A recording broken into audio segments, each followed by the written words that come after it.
এতদিন ধরে আপনার চ্যানেলে কিছু মদ মাতালে উন্মাদ অশিক্ষিত বর্বর লোকদের নিয়ে আলোচনা করে খুব লজ্জিত বোধ করেছি। আজকে আইপিএস কে ওই পদমর্যাদার মধ্যে নিয়ে আসতে হচ্ছে। বললাম যুধিষ্ঠিরের উদাহরণ দিলাম। আমি শুধু একটা কথা বলবো, ওনাকে বলে রেখে দিই, রামকৃষ্ণ মিশন সম্পর্কে আর ভারত সেবা সম্পর্কে বলতে গেলে 10 বার ভাবতে হবে। শুনে রেখে দিন এটা, হুমায়ুন কবির সাহেব, পশ্চিমবঙ্গের কোথাও যদি যথার্থ আরবি ল্যাঙ্গুয়েজটা যদি সাবজেক্টের মতো শেখানো হয়ে থাকে, সেটা রামকৃষ্ণ মিশন গোলপার্কে হয়, কোনো মৌলভী মাওলানাতে কোনো মাদ্রাসাতে হয় না। পশ্চিমবঙ্গে বুক ফুলিয়ে বলছি, এমনকি মৌলানা আজাদ কলেজ হয় না।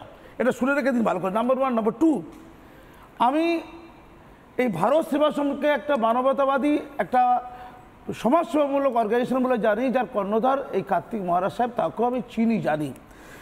আমি জানলাম ওনার মাধ্যমে, এবং আগে থেকেও জানি, আমি মুর্শিদাবাদ থেকে খবর পেয়েছি 4টি হাই স্কুল এবং 8টি প্রাইমারি স্কুলের যেটা উনি চালান, ভারত সেবাশ্রমের পক্ষ থেকে উনি চালান।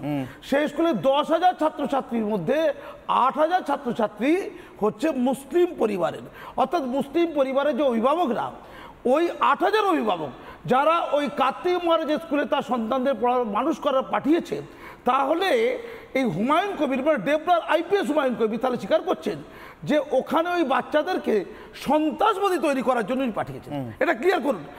এক হুমায়ুন কবিরের কাছে একটা চ্যালেঞ্জ, এই 10,000 ছাত্রছাত্রীদের অভিভাবক, তার মধ্যে 8,000 মুসলিম, 8,000 মুসলিম। তদন্ত করে দেখুন, আপনি তখন ওখানকার পুলিশ অফিসার ছিলেন। ওই 8,000 মুসলিম পরিবার তারা তার সন্তানদেরকে কার্তিক মহারাজের কাছে পাঠিয়েছেন, তার শিক্ষা প্রতিষ্ঠানে পাঠিয়েছেন সন্ত্রাসবাদী তৈরি করতে। আপনি সঠিক না 8,000 মুসলিম পরিবার সঠিক?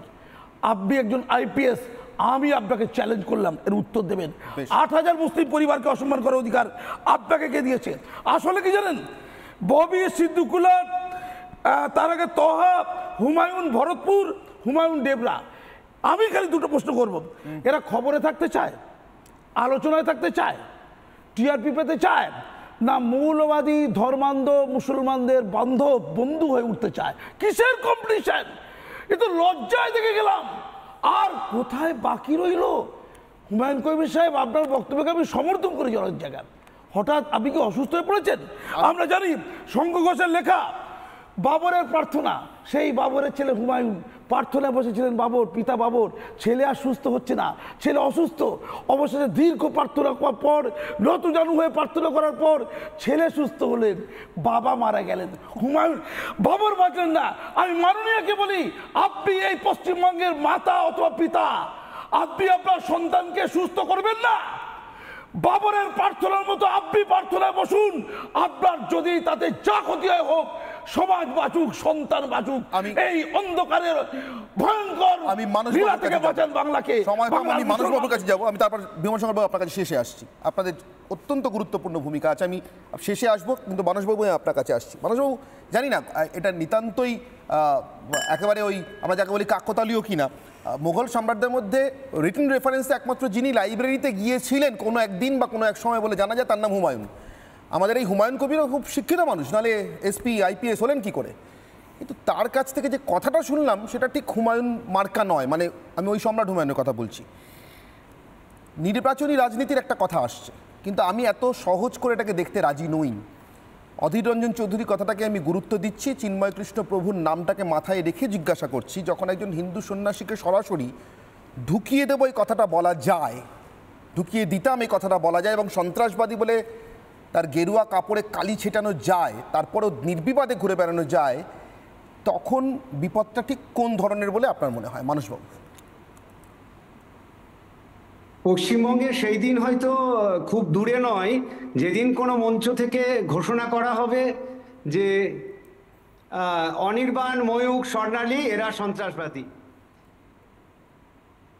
কার্তিক মহারাজের বিরুদ্ধে রাগের একটা অন্যতম কারণ হচ্ছে যে আমি মুর্শিদাবাদে কার্তিক মহারাজকে 41 বছর ধরে চিনি। মুর্শিদাবাদের দীর্ঘ এলাকায় আমি তার সঙ্গে কাজ করেছি।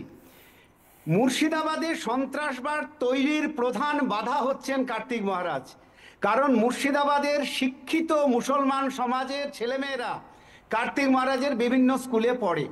সুতরাং হুমায়ুন কবির মুর্শিদাবাদের এবং ডেবরার তারা যে সন্ত্রাসবাদী কার্যকলাপ চালাতে চান, তাদের কাছে বড় বাধা হয়ে দাঁড়ান কার্তিক মহারাজ। সে কারণে কার্তিক মহারাজ তাদের কাছে এখন প্রধান শত্রু হয়ে দাঁড়িয়েছেন। কিন্তু ভয়টা হচ্ছে অন্য জায়গায়, সেটা হচ্ছে যে এই যে একের পর এক এরা যেভাবে ঘোষণা করছে, তাতে ভবিষ্যতে না এদের যিনি গুরুমা পশ্চিমবঙ্গের, সেই গুরুমা সন্ত্রাসবাদের মুখ হয়ে যায়, সেইটা নিয়ে আমাদের বড় আশঙ্কা আছে। এবং কাজীদার কথা অনুসারে এই উন্মাদগুলোর জন্য না আলাদা হসপিটাল তৈরি করতে হয় আমাদেরকে। আমি নিতান্ত উন্মাদনা বলে ছেড়ে দিতে পারতাম বিমল শঙ্কর বাবু, নিতান্ত উন্মাদনা বলেই ছেড়ে দিতে পারতাম যদি না কিছু পুরনো রেফারেন্স থাকতো। এই মমতা বন্দ্যোপাধ্যায় কার্তিক মহারাজ সম্পর্কে বলা কথা আমি সময়ের জন্য দেখাচ্ছিলাম, আমরা সবাই জানি কী বলেছিলেন, কী কদর্য আক্রমণ করেছিলেন। আবার এই মমতা বন্দ্যোপাধ্যায় কয়েকদিন আগে বলেছেন মালদার এসপি আর ডিএমকে তারা নাকি যোগসাজশ করে, বিএসএফের নামটা নিয়েছেন, কিন্তু যোগসাজশ করে তারা জঙ্গি ঢোকান, মানে অনুপ্রবেশকারী ঢোকান, মানে এসপিরা জঙ্গি ঢোকান, এটা মমতা জানতেন। আর একজন এসপিকে শুনছি তিনি জঙ্গিদেরকে সমর্থন করছেন, খারিজি মাদ্রাসাকে সমর্থন করছেন, এটা জেনে যে এনআইএ খাগড়াগড় বিস্ফোরণ কাণ্ডে সরাসরি এই জঙ্গিগুলোর সঙ্গে খারিজি মাদ্রাসার যোগ পেয়েছিল। বিমল শঙ্কর বাবু, বিপদটা রাজনৈতিক নয় বলেই আমার মনে হয়। আপনারা কি এখনও এটাকে রাজনৈতিকভাবে দেখছেন? না, এটা রাজনৈতিক দিক তো আছেই, তার সঙ্গে আরও অনেকগুলো দিক আছে, সেটা আলোচনা করলে সময় লেগে যাবে। আমি শুধু আজকে একটা উদাহরণ দেবো অনির্বাণ, তুমি একটু দেখবে কুম্ভ মেলাতে তথাকথিত কিছু বামপন্থী, অতি বামপন্থী, তারা একটা শিবির করে এই সমস্ত মেলা টেলাগুলো সব একদম বাজে, এখানে নাকি ইয়ের চাষ হয়, মানে কি বলে, একদম সব পিছিয়ে পড়া ভাবনা চিন্তায় এরা মানুষকে দিচ্ছে, এই মেলা করে কিচ্ছু হয় না, এইসব করতে গিয়েছিল। সাধু সন্ন্যাসীরা বেশি কিচ্ছু করেনি, 2-4টে চত্থাপ্পড় দিয়ে বাড়ি পাঠিয়ে দিয়েছে। বলা হয়েছে যে তোমাদের তো আমরা 2-4 থাপ্পড় মারলাম, কোথাও যদি মুসলিমদের কোনো অনুষ্ঠান হয় একবার গিয়ে দেখো, তোমাদের গর্ত খুঁড়ে পুঁতে দেবে। এরা সুবিধাটা কি নেই অনির্বাণ, হিন্দুরা অসম্ভব এখনো এখনো এখনো অসম্ভব তারা সহনশীল, এই লোকগুলোর প্রতি সহনশীলতা দেখায়। তা নইলে কার্তিক মহারাজকে যে লোকটা বলতে পারে ঘাড় ধরে জেলে ঢুকিয়ে দিতাম, আমি তাকে বলছি আর হাতে ক্ষমতা রয়েছে বলে, তা নইলে 2 দিন পরে লোকে ঘাড় ধরে তোমাকেই ঘরে ঢুকিয়ে দেবে, তোমাকে ঘর থেকে বেরোতে দেবে না। আরে কাকে সন্ত্রাসবাদী বলছে এই লোকটা? আজ সকালে এই লোকটার সঙ্গে আমি কথা বলেছি, এই কার্তিক মহারাজের সঙ্গে, যাকে সন্ত্রাসবাদী বলেছে, এবং আমি ঘোষণা করছি প্রত্যেক দিনই কার্তিক মহারাজের সঙ্গে কথা বলবো, যা পারিস আমার করে নেগে যা। তার কারণ হিন্দুরা এই সমস্ত সাধু সন্ন্যাসীদের মাথায় করে রাখে, তার কারণ এরা নিজেদের শ্রাদ্ধ করে সাধু হয়। শুনে রাখুন মিস্টার হুমায়ুন কবির, আমি ভরতপুরের হুমায়ুন কবিরের সঙ্গে আপনার তুলনা করব না, আরেকজন হুমায়ুন কবির ছিলেন স্বাধীন ভারতে, অত্যন্ত সজ্জন মানুষ, তিনি পড়ে নেবেন ওনার জীবনটা। উনি এডুকেশন মিনিস্টার হয়েছিলেন, সাহিত্য চর্চা করতেন, কবিতা লিখেছেন, উপন্যাস লিখেছেন, একটু বুঝে নেবেন একই নাম তো। তিনি কোথায় আর আপনাকে লোকে কি চোখে দেখে? আরে সাধুরা কেন হিন্দুদের কাছে অত্যন্ত মানে শ্রদ্ধার, কারণ তারা সব ছেড়ে নিজেদের শ্রাদ্ধ করে তারা মানুষের মন পরিবর্তন করতে নামে। একটু আগে কার্তিক মহারাজ যেটা বললেন, কিন্তু আমি মহারাজকে বলে দিচ্ছি সবার মন পরিবর্তন হয় না, কারণ যারা জেগে ঘুমোয় তাদের মন পরিবর্তন করা যায় না। তা নইলে এর মতো শিক্ষিত লোক, আমি আবার বলছি ভরতপুরের হুমায়ুন কবিরকে ছেড়ে দিলাম, কতটা শিক্ষা দীক্ষা আমার একটু প্রশ্ন আছে, হয়তো অতটা পড়াশোনা করতে পারেনি, এ তো উচ্চ শিক্ষিত লোক, আইপিএস পাস করা লোক, এই লোকটা এই ধরনের কথাবার্তা বলে কি করে? আরেকটা কথা, এই কথার মাধ্যমে এই মুর্শিদাবাদের মতো একটা সেনসিটিভ জেলাতে যে উগ্রপন্থীরা আরো বেশি মদত পাবে, এটা উনি বোঝেন না, উনি একজন এমএলএ, উনি বোঝেন না। আর সবচেয়ে বড় কথা, বেআইনি অনুমোদনহীন মাদ্রাসার বিরুদ্ধে প্রথম মুখ খুলেছিলেন একজন বামপন্থী নেতা, তার নাম বুদ্ধদেব ভট্টাচার্য। আপনি তখন পুলিশ ফোর্সে ছিলেন, উনি বলেছিলেন যে এই মাদ্রাসাগুলো, কিছু মাদ্রাসায় কি হয় আমি জানি, সব মাদ্রাসার কথা উনি বলেননি, সম্ভবত অনুমোদনহীন মাদ্রাসার কথা বলেছিলেন। হুমায়ুন কবির তৃণমূলের বিধায়ক হয়েছে, আমরা জানি না সেই আগে উনি তৃণমূলে চলে এসেছেন কিনা।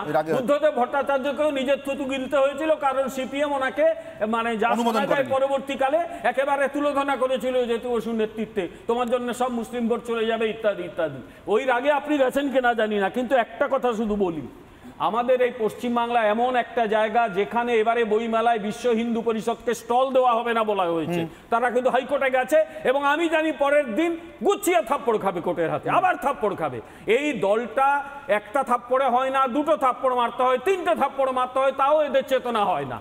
ফলে এরা এমন সব লোককে রেখেছে যাতে এই এমএলএ করেছে, মন্ত্রী করেছে, সিদ্দিকুল্লাহর মতো লোককে বা আরো অনেককে, এরা শুধু জানে কি করে ভোট জোগাড় করতে হয়। ফলে ভোট ক্যাচারদের পার্টি, ক্ষমতায় থাকার দল, এদের কাছে কোনো রকম উন্নত ভাবনা, পরিশীলিত ভাবনা, এমনকি হুমায়ুন কবির, এই দেবরার হুমায়ুন কবির চেহারাটা সুন্দর হতে পারে, কিন্তু আপনার কথাবার্তাগুলো কুৎসিত, একেবারে কুৎসিততম।